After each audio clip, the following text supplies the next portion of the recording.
Saya itu pemuja Allah yang serius. Sama ya pemuja Allah, tapi kan kadang kurang alim. Saya ini pemuja Allah serius. Saya itu kalau ngaji, ya ngaji biasa belajar, itu sering nangis, nangis seneng. Misalnya saya baca tadi, Miftahul Jannah la ilaha illallah, lung kunci kok dikasihkan. Kita ini masuk neraka gak pantas, enggak bawa kuncinya kok masuk gitu. Harusnya kita ini masuk surga, kita kan pegang kunci surga, gak pegang kunci neraka. Maka aneh kalau kamu masuk neraka itu aneh. Coba kita pegang kunci surga apa kunci neraka? Tapi kadang teman saya suon rokok anu kunci ini. Karena tidak ada pintunya. Terus saya bilang, kamu kok tahu? Memangnya mau ke sana kata saya. Saya tidak punya rencana tahu neraka. Dan saya meskipun guyon itu serius. Bedanya orang alim sama ndak itu di situ. Kalau orang alim itu guyon itu masih benar, masih serius. Coba saya bacakan ayatnya. Ala inna awliya Allahi la khaufun alaihim wa lahum yahzanun. Terus lahumul busyra fil hayatid dunya fil akhirah. Artinya kalau mungkar nangkir dengan penampilan garang gitu, berarti ada ketakutan apa enggak? Ada. Padahal ciri utama walinya Allah tidak ada ketakutan. Makanya itu termasuk dalilnya Sayyid Muhammad. Tidak semua orang alami seperti itu, karena wali-wali itu la khaufun alaihim wa lahum yahzanun. Wah anak kiai ketemu karena kerja buat tidur wedek. Iku dreseke ora kok pertanyaane tok nek konan santri piye. Lho isen wis kiai dihanjuti mungkar nakir. Malu gak kira-kira? Mesti plengaan konan santri piye. Nak jawabannya gampang karena pernah ngajar tauhid. Makanya Sayyidina Ali ini ceritanya ada di kitab Nurul Dholam. Sama lihat di kitab Nurul Dholam karangannya Syekh Nawawi Banten. Itu Sayyidina Ali itu ya, andekan orang biasa mungkin ya agak-agak hasud, tapi ini wali gak boleh kamu katakan. Dia itu mangkal sama Umar. Orang kok setiap orang pernah dibentak. Apa dia berani bentak mungkar nakir? Penasaran dia. Bagaimana perangnya Umar itu berlanjut enggak gitu kira-kira. Akhirnya minta, ya Allah saya minta kasaf.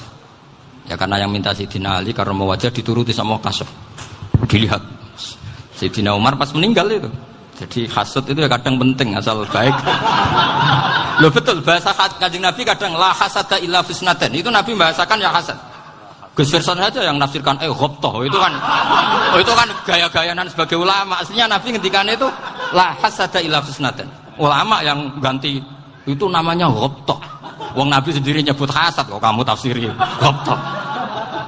Ya hasad ya hasad. Udah enggak usah ditawil-tawil pokoknya gitu. Kalau sama nggak percaya nggak apa-apa. Kok gitu aja kok repot. Karena sama nggak percaya kemungkinannya dua. Satu nggak ngerti.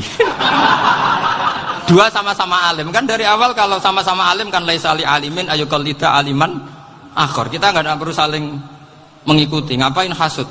Biasa aja. Akhirnya Sayyidina Ali kasut. Pas Umar bangun, setelah mati kan bangun, setelah meninggal bangun. Mungkar nakir datang dengan perang yang sangat garang. Itu digambarkan Sayyidina Ali matanya itu kalkidril ghali. Kayak apa? Kendil yang apa? Menganga. Wah seru. Sayyidina Ali senang, paling takut ini Umar. Senangnya bukan main. Wah ini mesti takut Umar. Biasa. Ternyata enggak. Umar malah bangkit. Woi mungkar nakir aja. Kamu tahu menghadapi siapa? Itu betul. Kamu itu menghadapi temannya ahabbal khalqi ilallah. Yang diandalkan temannya bukan dia. Kamu tahu yang kamu hadapi. Saya ini teman kekasihnya Allah. Jadi boleh kamu mengandalkan Mbak Virjon. Tapi nanti resikonya mungkar nakir tanya, itu Virjon siapa? Wah itu masalah kan. Makanya syaratnya wali itu harus ma'rufun fis sama. Di langit sudah populer. Makanya dulu ada orang yang saking seninya Abdul Qadir ditanya apa saja jamnya Abdul Qadir Al-Jilani. Itu aman karena beliau populer. Makanya program kita harus populer dulu di langit. Oh, itu nanti kalau dicatut oleh santri-santri nggak apa-apa. Kalau nggak populer nanti dicatat itu siapa? Masalah ini. Umar itu yang dibanggakan itu, kamu tahu saya siapa? Ya enggak tahu, saya ini temannya kekasihnya Allah.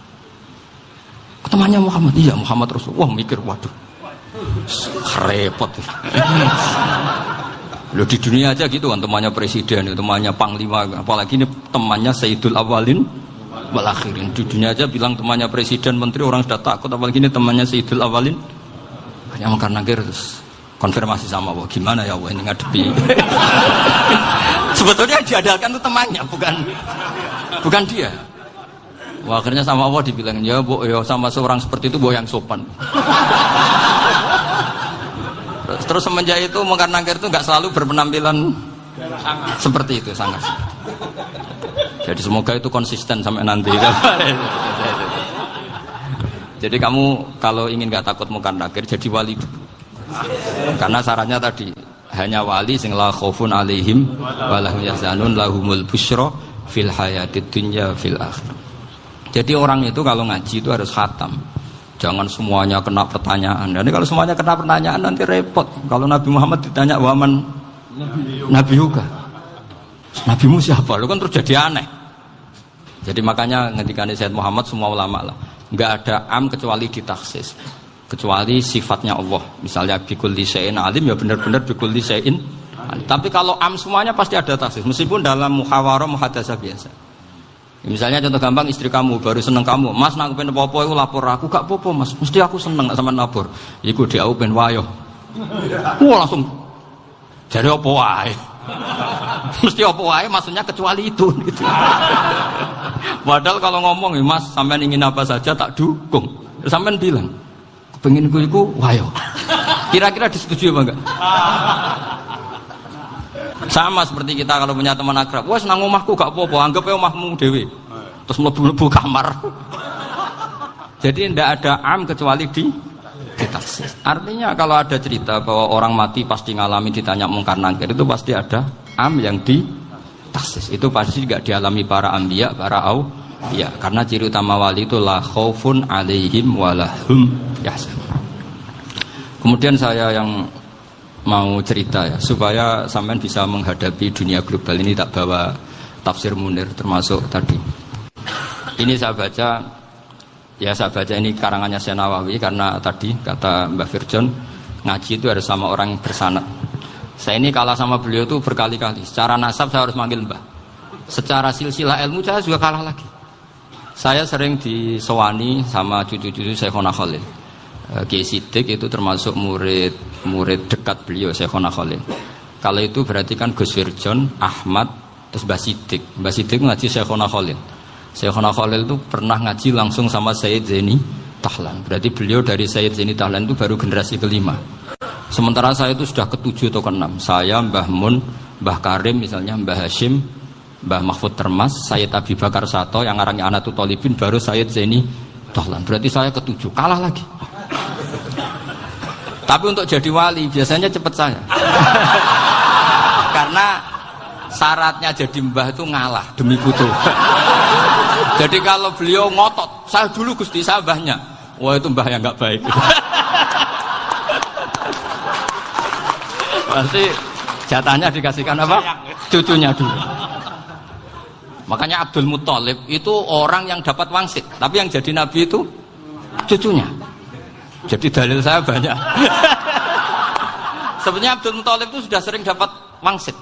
Karena saya bahasakan wahyu, Nabi yang protes, enggak nabi kok dapat wahyu. Tapi sebetulnya Abdul Muthalib itu masyhur.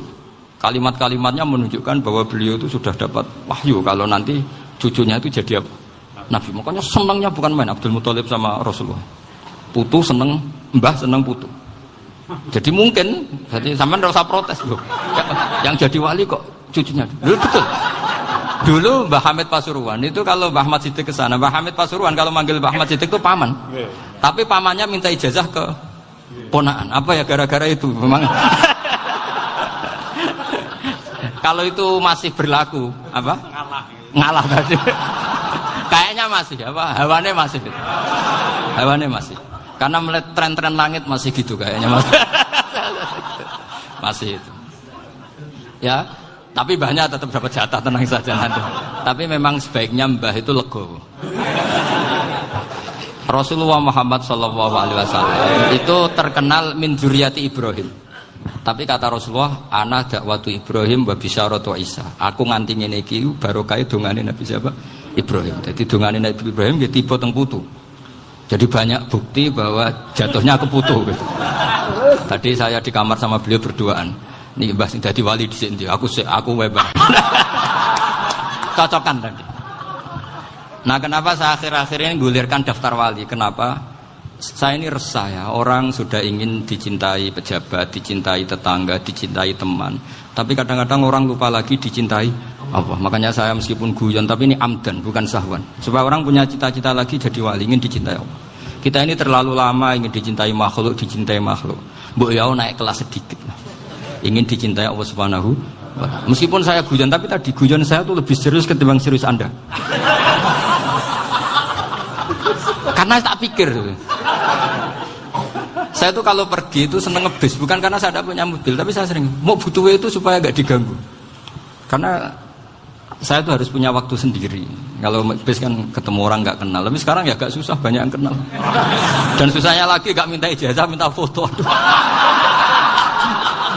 Repot tuh.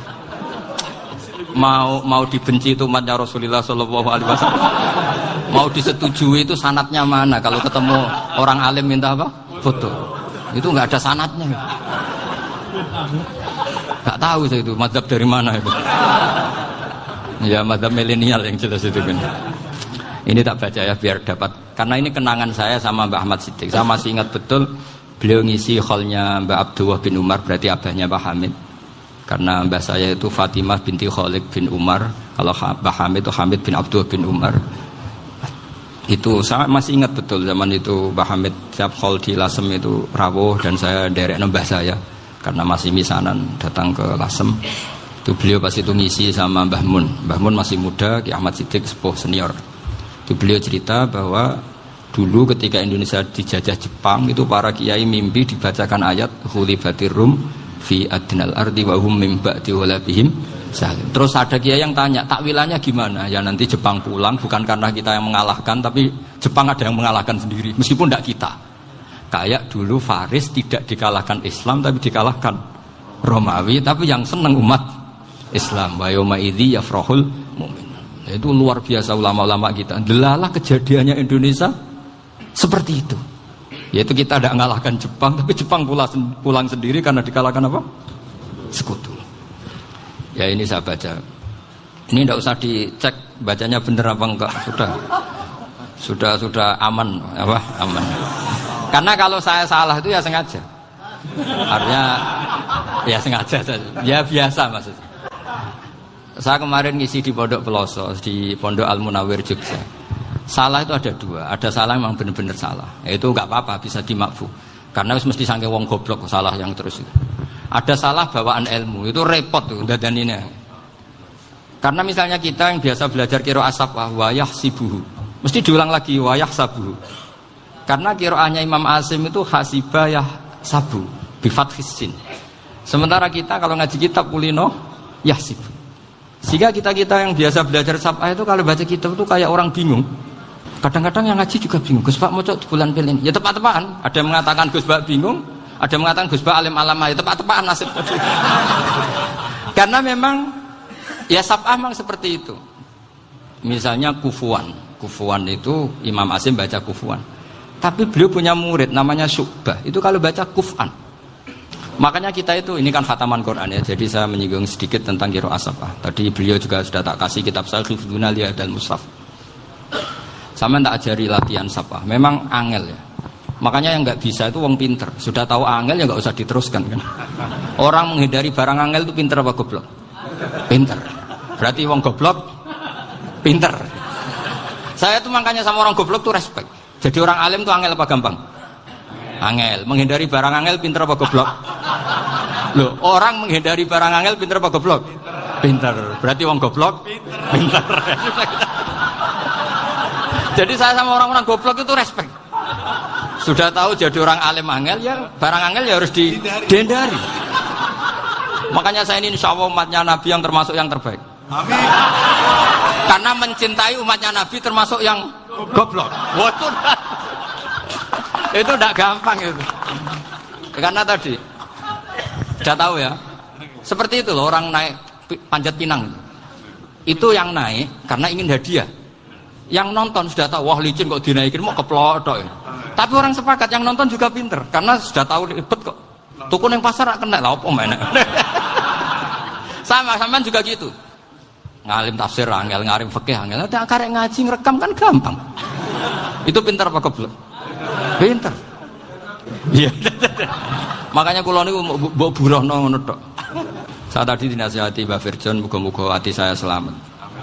Saya itu meskipun kata orang banyak, muhibbin saya banyak, tapi saya insya Allah tidak riya.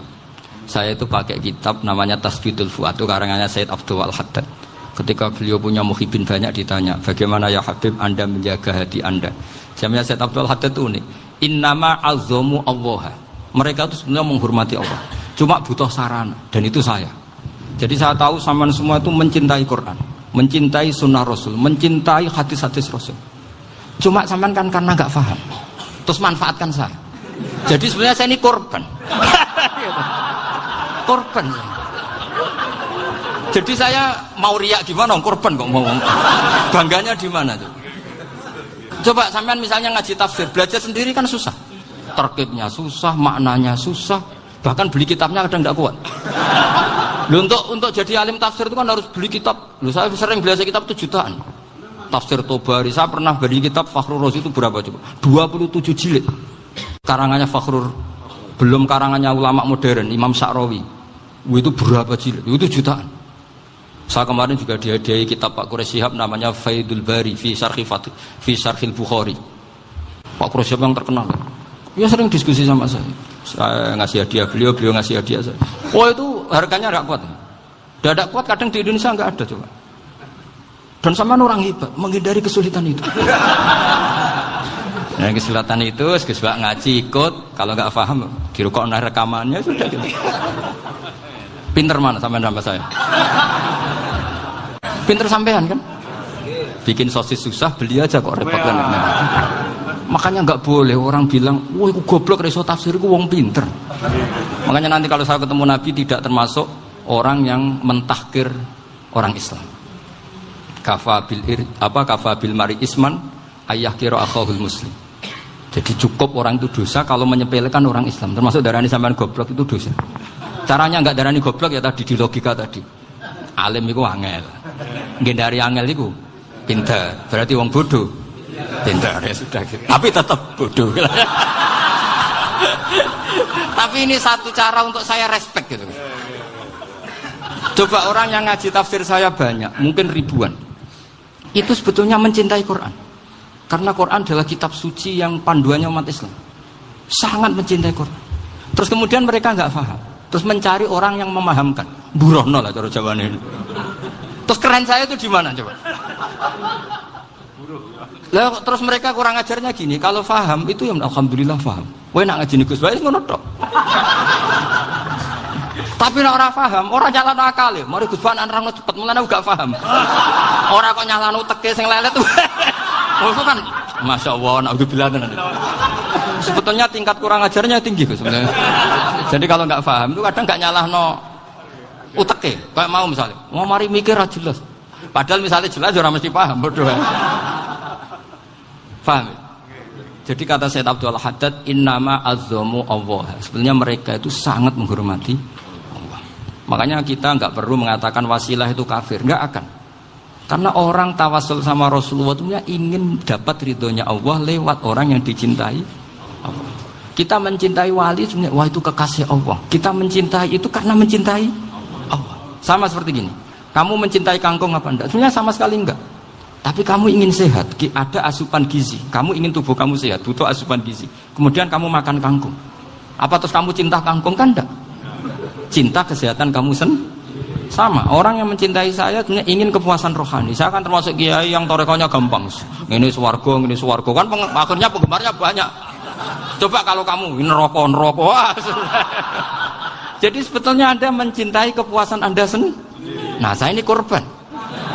Makanya untuk masuk surga cepat saya, korban itu cepat. Da'watul mazlum la turaddu kan gitu. Laisa bainahu wa bainallah hijab. Jadi saya kalau donga langsung seret langit. Karena mazlum. Saya sinau tafsir itu, Pak, sampean bayangkan ada tafsir itu sudah 27 jilid. Sing ngarang Fakhrur Razi itu buletnya bukan main. Karena dia ahli filsafat. Buletnya Masya Allah. Sudah gitu sinau Jalalain kadang dikomen oleh Sawi. Sudah kita percaya Jalalain jebule dibuli Sawi. Percaya Sawi dikandani, "Oh iku Maliki rasa ribet." Sudah gitu sinau Qurtubi, sinau tafsir Tabari itu susahnya. Belinya susah, belajarnya susah. Padahal saya punya keluarga, punya istri, punya anak. Bayangkan kalau istri saya rewel, kayak istri sampai. Wah itu, tapi alhamdulillah enggak. Sama sekali enggak. Allah sudah milihkan, wah ini bahaya kalau punya istri rewel. Imam Sibawai itu kitabnya banyak, tapi yang terbukukan hanya kitab Sibawai. Karena beliau kalau sudah belajar lupa istri. Hanya pas beliau di pasar, kitabnya dibakar semua sama istrinya. Karena dianggap saingannya. Ternyata yang dicerai tidak kitabnya, malah istrinya. Itu Imam siapa? Tapi alhamdulillah kitab saya nggak terbakar, aman. Saya teruskan. Jadi untuk menjaga riya dilatih innama azzamu Allah. Sebenarnya mereka itu menghormati, sehingga wasail-wasail itu sebenarnya nggak pernah jadi subjek pelaku utama, tetap Allah. Sebab itu kata Sayyid Muhammad, kamu kok mengatakan wasilah itu kafir itu gimana? Ketika innallaha qad ba'atsa lakum taluta malika. Talut itu ya manusia. PD-nya itu apa? Inna ayata mulkihi ayyatiyakumut tabut fihi sakinatum mir rabbikum wa baqiyatum mimma taraka alu Musa wa alu Haruna tahmiluhul malaika. Jadi beliau PD itu kalau bawa sunduk semacam peti sakti, sing di situ ada baqiyatum mimma taraka alu Musa wa alu Haruna tahmiluhul malaika. Ya kayak semacam jimat. Tapi saya bukan mensyariatkan jimat enggak, karena nanti banyak penjual yang pembohong juga gitu loh. Cuma cerita, kamu tidak usah mengatakan kafir. Dulu Talut PD-nya kalau bawa sunduk semacam peti kesaktian yang di situ ada baqiyatum mimma taraka alu Musa wa alu Haruna tahmiluhul malaika. Sehingga Khalid bin Walid meskipun beliau sahabat dan menyaksikan wajah Rasulullah SAW, itu bawa sya'aratun min sya'aratihi Rasulullah SAW, bawa rambutnya Nabi. Perang kemana-mana itu diletakkan di pecinya. Nanti sampai tanya lagi, masa pakai peci Khalid bin Walid ini? Wah panjang, sampai itu repot. Sampai tak warai ngaji usul fikih. Usul fikih itu kalau ngaji itu ada istilah tangkihul manat. Ini mestinya wilayah yang kita bisa berdebat sama Mbah Firjon. Dulu itu musuh saya karena saya makili Anwar, beliau makili Peloso. Tapi tahu-tahu kalah tua terus saya mengundurkan diri. Di fikih itu ada istilah, ada tangkihul manat, ada tahqiqul manat, ada tangkihul manat. Tangkih itu kira-kira gini, lafadz hadis itu dibuang sekian untuk tahu bahwa itu madarul hukmi. Misalnya gini, tak beri contoh paling gampang. Sama harus paham, kalau nggak paham nggak pinter-pinter. Ja'a a'rabiyun ila Rasulillah sallallahu alaihi wasallam. Ya karena ini menghormati Mbah Ahmad Siddiq, saya orang alim, jadi ngaji ini tetap ada suasana alim. Ya harus ada suasana alim. Nggak perlu jadi orang alim tadi, susah. Sudah ngindari susah itu pintar. Sudah itu aja. Jadi orang alim susah, ngindari barang susah pintar. Berarti orang tidak alim pintar. Nah, meskipun tetap sudah itu pegangi sampai mati nanti. Loh, jadi orang alim itu repot. Itu kata Imam Ghazali, kalau orang alim kalau mau masuk surga itu sama Allah nggak boleh. Kif, kamu nggak boleh langsung masuk surga. Coba cari umat kamu, syafaati dulu. Nah, saya takut nyari sampean tidak bisa kembali. Saya tidak punya rencana itu. Pokoknya mau masuk masalah. Golek sampean kuaduan. Aduan balik raroh dewe, wah repot nanti saya. Berat jadi orang alim itu berat. Ya saya teruskan ya. Ada tangkihul manat. Ja'a a'rabiyun ila Rasulillah sallallahu alaihi wasallam. Faqala ahlaktu wa ma ahlakaka qal waqa'tu imraati fi nahari Ramadan. Ya sidang saya ini rusak ya Rasulullah. Kenapa? Karena saya menjima istri saya fi nahari Ramadan. Kata Nabi, kamu harus bayar kafarah. Napa Nabi kafarah? Puasa 2 bulan. Wong baru 1 hari aja terjadi gitu kok disuruh puasa 2 bulan. Ya tidak kuat ya Rasulullah. Baru berapa hari saya puasa aja kecelakaan seperti itu. Apalagi kalau sampai 2 bulan. Tidak ya Rasulullah. Ya sudah kalau gitu kamu pertama ngasih makan apa? Itqu raqabah kan, pertama merdekakan budak. Tapi kan sekarang nggak ada budak makanya. Terus sekarang langsung puasa. Wah ini nggak bisa semua. Ya sudah ngasih makan orang 60. Kasihkan siapa ya Rasul? Ya orang fakir. Saya ini paling fakir. Di kampung saya ini orang paling fakir. Jadi mulai dulu orang fakir itu hubungan suami istri itu paling lancar. Mulai dulu. Makanya orang fakir itu anaknya banyak. Karena hiburannya hanya itu. Wong Ramadan aja. Coba. Mau ke ATM nggak punya uang, mau antri di bank nggak punya, mau apa coba? Itu mulai dulu. Ini sanadnya mutasil. Wah, akhirnya sudah sanksinya kan tadi ya idku raqabah atau puasa 2 bulan berturut-turut atau ngasih makan 60 orang miskin. Lalu kata ahli usul fikih, kata Arabi dibuang, nggak menjadi catatan hukum. Orang kota pun kalau melakukan itu juga kena sanksi yang sama. Imro'atau juga dibuang. Andai kan itu dilakukan untuk amatnya juga ketentuannya sama. Nah sekarang perdebatan antara Imam Syafi'i dan Imam Malik begini. Sekarang pertanyaan gini, jima istri itu hukumnya boleh apa haram? Boleh kan? Lalu kalau ada orang tanpa udzur kemudian makan siang-siang, cara Imam Malik hukumnya sama, harus kena sanksi yang sama. Karena sama-sama hadku hurmati Ramadan bighairi udzrin syar'iyyin. Sama-sama merusak hukum Ramadan tanpa udzur syar'. Lu jima itu tidak zina. Kan hukumnya jaiz. Nah, sekarang makan hukumnya jaiz, harusnya juga kena ketentuan yang sama. Cara pikirannya Imam Malik. Nah, alhamdulillah Imam Syafi'i gak setuju. Wah, cara setuju repot. Bahkan orang-orang Syafi'i sudah punya khilaf, kalau gitu minum dulu. Iya, biar kena. Iya, biar iftarnya pakai minum. Setelah minum baru jima kan. Ya. Ini sudah menyiapkan khilafnya. Ini khas Syafi'i ini, bongsong rekayasa hukum. Nanti bisa belajar jauh cara ngakali hukum. Makanya guyonan yang masyhur Gus Dur itu gitu. Ada seorang kiai atau Gus lah, ya punya salah, namanya manusia kan punya salah, entah cangkruk entah apa, pokoknya punya salah. Ada wartawan yang ngiranya semua kiai itu orang suci, sehingga tanya sama Gus Dur, Gus itu ada kiai kok, ya pokoknya salah lah. Tapi jangan bayangkan dosa besar, enggak, kecil-kecil aja. Itu gimana itu? Padahal kiai kan orang suci. Jawabnya Gus Dur lucu. Ya justru yang boleh salah itu para kiai. Kalau kamu nggak boleh. Loh, kok bisa Gus? Karena mereka tahu caranya tobat. Repot. Kalau kamu nggak tahu caranya, sama pelanggaran hukum itu ya harus pakar-pakar hukum. Ya.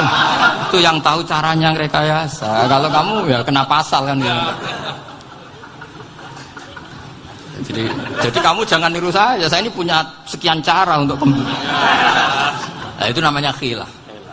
Makanya kata Sayyid Muhammad, kamu tidak usah anti khilaf. Karena Abu Hanifah itu membolehkan khilaf, kitabul khiyal. Yang penting kamu soleh dulu. Setelah soleh nanti Allah maklumi. Soleh dulu, syaratnya soleh dulu. Kalau tidak soleh jangan. Contohnya gini, ada orang mau puasa lemes sekali, mau makan. Gampang. Kalau langsung makan kan kayak hadku hormati Ramadan bighairi udzrin syar'iyyin. Aku langsung mau jembera sowan Mbah Firjo. Sudah status saya apa? Musafir. Nah, sudah berangkat aja sampai Tuban makan. Nanti kalau nggak jadi ya nggak apa-apa sudah. Kan mulai pergi sudah musafir. Saya tidak tahu nanti malaikat tertarik gebuki nggak tahu. Tapi itu ada khilafnya. Asal soleh. Karena kata Sayyid Muhammad dan semua kitab mengatakan itu. Kalau sama nggak tahu ya kebablasan. Nabi Ayub, yang terkenal Gudiken itu siapa? Ayub ya. Nah, itu yang Israiliyatnya kan seru. Gudiken dikukur bek kreweng itu terlalu lah kalau itu. Untuk kreweng konti, ning Arab ora ono kreweng itu sudah masalah itu. Singkat cerita, Nabi Ayub ketika diasingkan kaumnya itu kan nggak punya sumber makanan. Lah orang lelaki itu mulai dulu egois. Istrinya Nabi Ayub itu cantik sekali. Udah cantik, rambutnya bagus. Makanya kamu nggak usah tanya kenapa istrinya kayak banyak yang cantik. Ya nah warasatul anbiya, nggak boleh gitu. Kalau nggak cantik ya warasatul anbiya dari segi balak. Istrinya Nabi itu semuanya cantik. Nggak usah tanya sebabnya apa, pokoknya gitu, semuanya cantik. Singkat cerita, beberapa kali istrinya Nabi Ayub itu kerja demi bisa nafkahi Nabi siapa? Suatu saat itu tidak ada pekerjaan yang cukup untuk beli roti. Satu-satunya peluang dapat rezeki itu putrinya raja itu rambutnya berondoli. Terus ada sayembara siapa yang rambutnya bagus mau dibeli. Sampai rambutnya istrinya Nabi Ayub itu dijual. Nabi Ayub tersinggung karena itu mengurangi kecantikan. Jadi lelaki mulai dulu gitu. Udah nggak urun kalau istrinya nggak cantik itu komplain. Itu khasnya lelaki. Jadi kalau kamu gitu ada sanadnya juga, tenang saja ya. Komplain ya pegawaian itu. Saking mangkelnya Nabi Ayub terus ngendikan la adriban naki mi'ata sautin. Kamu akan saya pukuli dengan mi'ata sautin atau dengan 100 cambukan. Atau mi'ata dikhtin atau mi'ata apalah sesuai konteks zaman itu. Engko namanya pecut tuku konti kok ribet lagi. Singkat cerita, akhirnya ketahuan bahwa istrinya menjual itu demi Nabi Ayub. Allah nggak ridho kalau kekasihnya yaitu istrinya Nabi Ayub wis perjuangan kayak gitu malah kena hukuman. Tapi Allah juga nggak ingin kekasihnya yang bernama Ayub melanggar sumpah. Padahal beliau sudah sumpah, wallahi demi Allah nanti tak pukul dengan 100 kali. 100 kali dengan lidi lah misalnya, contoh yang gampang tuh lidi. Akhirnya sama Allah dikasih satu solusi. Wa khud biyadika dikhtan fadrib bihi wala tahnas. Ya sudah, lidi itu ikat jumlahnya 100. Terus pukul sekali saja. Anggap saja sudah 100. Iku pangeran sing wari ngakali ngono iku pangeran. Tapi syaratnya soleh. Syaratnya soleh. Jadi kalau kamu anti khilaf berarti anti ajarannya Allah di ayat itu. Wa khud biyadika dikhtan fadrib bihi wala tahnas. Itu dulu ada, ini cerita di Ithaf, ini cerita terakhir, ini sudah, sama jangan nama sudah. Terus pengumuman tadi, yang nggak pernah sepuh ngutang saya itu haram tadi. Karena tadi saya punya kewajiban di rumah yang bisa menggugurkan ya kewajiban yang lebih besar. Lebih besar itu ya tadi, bisa pernah guru, pernah sepuh, yang jelas nggak umur. Umur sampean menangkap itu, tua serepot itu. Ada raja itu ganteng kaya, senengannya nikah perawan cantik. Itu semua kampung mesti kenal. Mungkin digilir atau gimana pokoknya. Suatu saat ada pemuda suka sama perempuan yang di kampungnya, cantik sekali. Kemudian pemuda ini ternyata pekerja di kerajaan itu. Tiap hari ditanya, oh itu yang di kamu yang cantik siapa? Mau saya nikahin gini. Wah bahaya ini saingannya raja. Jadi yang dibidik pemuda tadi itu saingannya. Si raja ini orang yang namanya raja kan gengsinya tinggi. Kaifatang kihuha wa qad ra'aitu qad qabbalaha rajulun. Kok boleh kafi? Saya itu pernah melihat dicium lelaki. Wah, gak mau. Gak gelem, kadang ditambung lan waqat qabbalah rajulun. Saya pernah melihat sendiri qabbalah rajulun, dicium oleh lelaki. Wah, sudah gak minat raja langsung. Gak keren. Suatu saat pemuda tadi nikahi perempuan itu. Rajanya marah-marah. Kamu lelaki gak punya harga diri gini. Gak punya selera, gak punya harga diri, sudah pernah dicium orang kok tetap dinikah. Bilang ke raja, ta'rif manir rajul, lelaki itu siapa? Abuha. Kamu tahu lelaki itu siapa? Sopo? Abuha. Bapaknya. Saya kan hanya bilang rajulun. Pernah dicium lelaki. Lah pikirannya raja itu lelaki kue-kue ngene iki. Tapi butuhe canom mau raja ben gak sida itu aja tuh. Baru kayak digulirkan gitu waqat qabbalah rajulun. Wah nggak mau. Setelah itu suatu saat pegawainya tadi nikahi perempuan. Kamu nggak punya harga diri gini. Kamu tahu mandir rajul apa abuha? Wah nak ngono aku gak apa-apa. Lah monggo sakniki wis bojo kula. Ora trimo wis diambung wis macam-macam. Lah itu namanya khilah. Apa? Khilah. Kalau di Balaghah disebut tauriyah atau apalah. Tapi saya tidak ngajari sampean seperti itu. Sudah pinter sebelum saya ajarin. Bangsa ngakali kan sudah pinter. Saya kira demikian.